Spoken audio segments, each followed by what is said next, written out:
বৃষ্টির জন্য মেলে তো যেতে পারিনি, কিছু করে টাইমটা কাটাতে হবে, তো এইসবই করছিলাম। ভিউটা দেখতে ঢুকেছিলাম, আমাকে তখন বন্ধ করে দিয়েছি। লাঞ্চ তো টাইমে করিনি, বাট হোটেলেই থাকায় ডিনারটা টাইমেই করেছিলাম।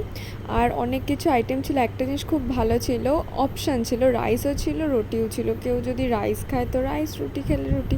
বাট আমি সব আইটেমগুলো একটু একটু করে নিজের ইচ্ছা মতো গুছিয়ে নিচ্ছিলাম, আর এত সুন্দর অ্যারেঞ্জ করে নিয়েছিলাম। এখন দেখছি, দেখেও ভালো লাগছে, বাহ নিজেও পারি গুছিয়ে নিতে।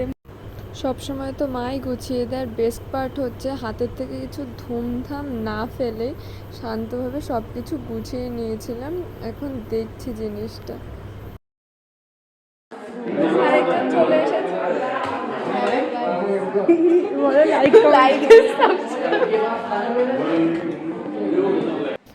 ডিনার তো হয়ে গেছে, তো আমরা ভাবছিলাম যে না এবার হয়তো আমরা ঠিকঠাক টাইমেই করছি, কিন্তু না এখনও মানে এবারও আমরা লাস্টেই করছি।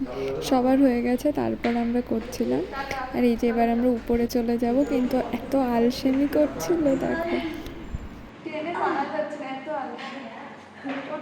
সুস্থ মানুষরা যেমনভাবে সেলফি তোলে সবার ওইভাবে তুলতে ভাল লাগে না, কিছু কিছু বাদর টাইপসের লোক কীভাবে তোলে দেখো, ওই যে পালাচ্ছে। এটা হচ্ছে রিয়েলিটি, দেখেছে পালাতে শুরু করেছে। এই যে আমরা ভদ্ররা এইভাবে যাই। পাহাড়ে ঘুরতে আসা খুব ভালো, কিন্তু পাহাড়ে এসে অনেক স্ট্রাগল। হ্যাঁ, এই সিঁড়ি বেয়ে ওঠাটা খুবই কষ্টের।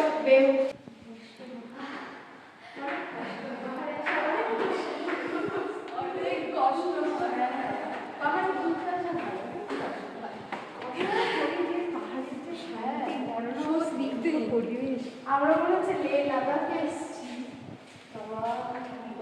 সব থেকে কষ্ট হচ্ছে ওঠে। আমরা সবাই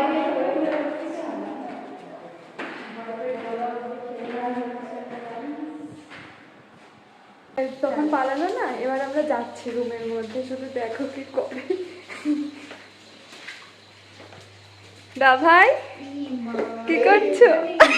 ভিডিও করছি কিন্তু, ভিডিও করছি কিন্তু, দেখো সত্যি তুমি আছো, এই যে ভিডিও হচ্ছে কিন্তু। এটা এই যে এইসবই হচ্ছে করে বেড়ায়।